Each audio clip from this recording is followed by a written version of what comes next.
Bueno, ¿qué es lo que ves vos al final del túnel? O mejor dicho, describime cómo crees vos que va a ser este túnel de 6 meses.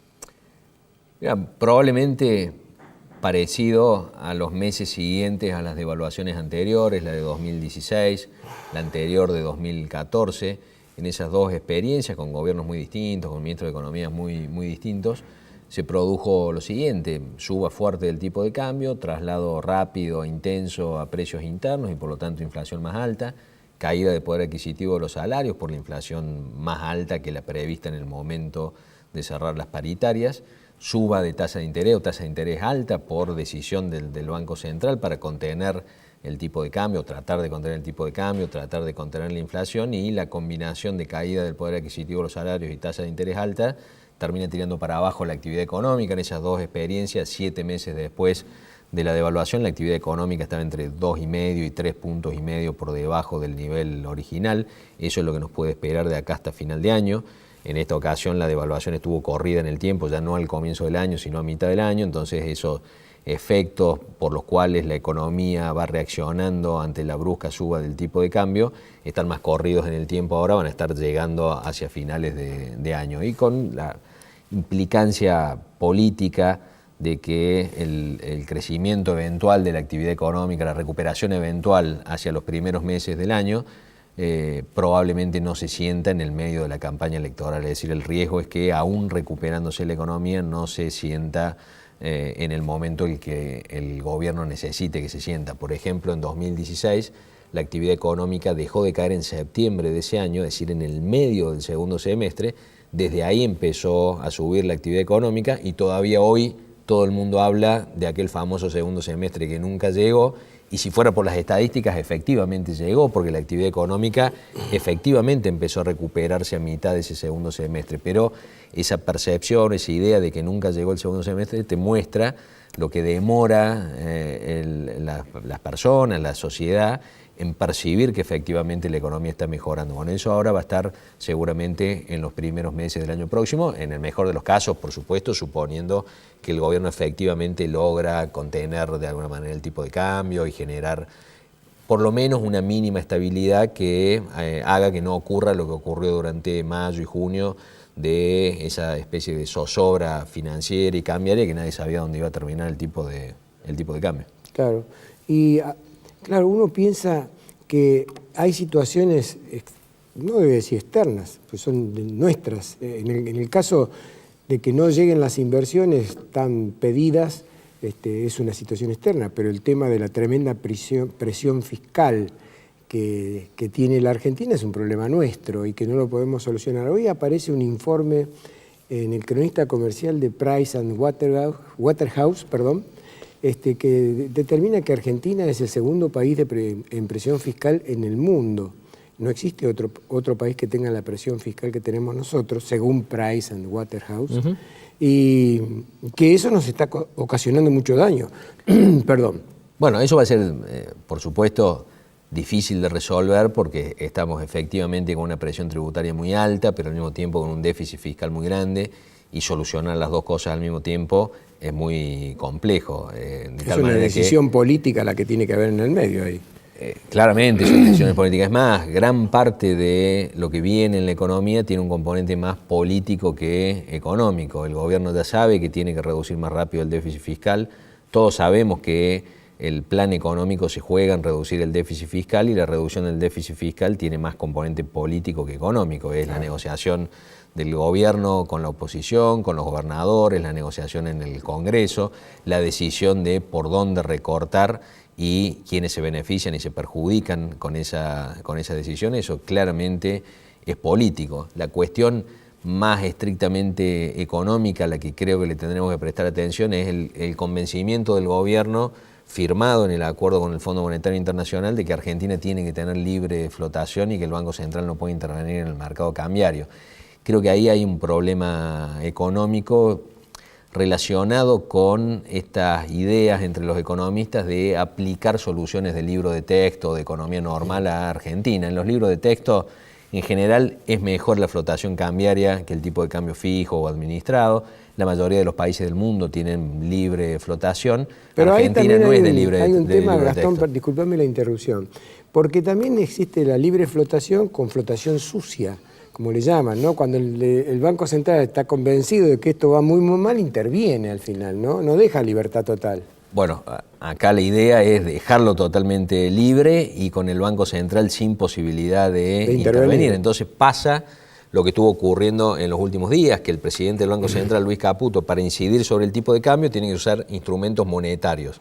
Tiene que subir la tasa de interés, tiene que sacar peso de circulación, tiene que subir los encajes. Todo eso efectivamente permitió que el tipo de cambio dejara de subir, pero ante una corrida es muy difícil contenerla solo con instrumentos monetarios. Vos estás frente a una corrida y subís la tasa de interés, llega un punto que la tasa de interés es tan alta que la señal es la contraria. En lugar de la señal de quedarse en peso, la señal es que eso es insostenible y hay que salir.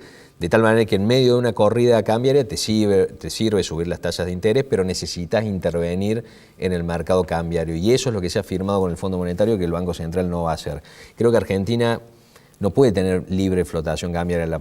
Podrá tenerla en el futuro, después que tengamos muchos años de estabilidad y que pasemos a ser un país normal. Mientras tanto, eso es peligroso. Menos aún lo que dice este extravagante de Javier Milei, que dice que hay que cerrar el Banco Central, que no tenemos que tener Banco Central, y dice, hasta 1935, que se creó el Banco Central, veníamos bárbaros. Después que se creó el Banco Central fue un desastre.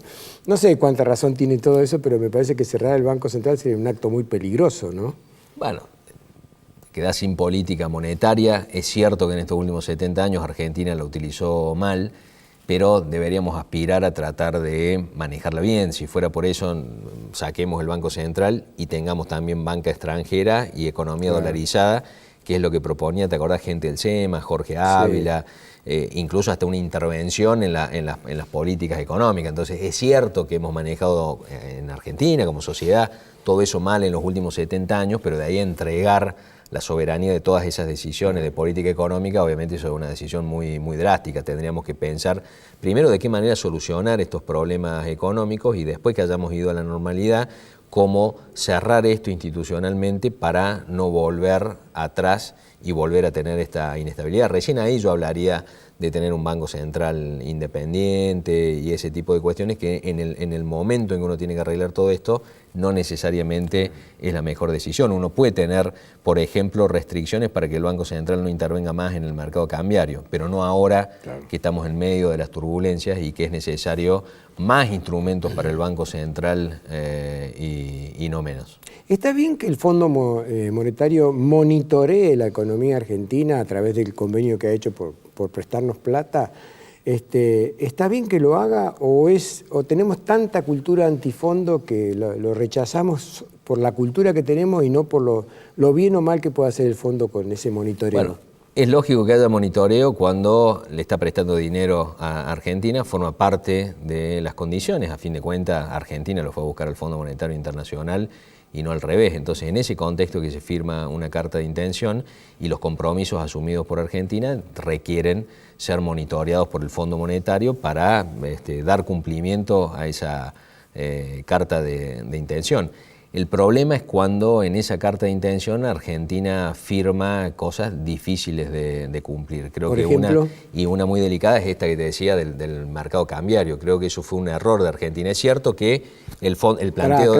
Aclarar qué tema es del mercado cambiario para que... La cuestión de que haya libre flotación y que el Banco Central no pueda intervenir en el mercado cambiario y que por lo tanto el tipo de cambio sea el que salga de la oferta y la demanda, así sea muy alto, sea muy volátil, que salga directamente del mercado. Es cierto que el Fondo Monetario plantea, bueno, yo te voy a dar dólares, pero no quiero financiar una corrida cambiaria, no quiero que vos, Argentina, sostengas un tipo de cambio atrasado y lo sostengas perdiendo reservas y entonces termines liquidando, mal usando, mal gastando los dólares que yo te presto. Eso es razonable, pero eso no necesariamente se soluciona planteando que el Banco Central se quede afuera del mercado cambiario. Argentina podría haber firmado en la carta de intención el compromiso de no sostener un tipo de cambio atrasado artificialmente, Hay indicadores en la economía para medir eso, el tipo de cambio real, es decir, medir si efectivamente el gobierno está trazando el tipo de cambio o no, pero que el Banco Central se reserve todos los instrumentos para poder intervenir en caso de que una corrida cambiaria esté generando presiones excesivas en el tipo de cambio. Es decir, puede tener Argentina, y creo que debería tener, un dólar administrado, es decir, no un dólar fijo, sostenido incluso a costa de generar atraso cambiario, sino un dólar que va acompañando a la inflación y con el Banco Central controlando e interviniendo para los desvíos. Eso de alguna manera es lo que hizo Martín Redrado en su momento en el Banco Central, que uno le puede criticar, entre otras cosas, por ejemplo, haber dejado el Banco Central con 20% de inflación. Claramente ahí algo falló, pero en el manejo de la política cambiaria uno puede tomar como ejemplo porque funcionó bastante bien y de hecho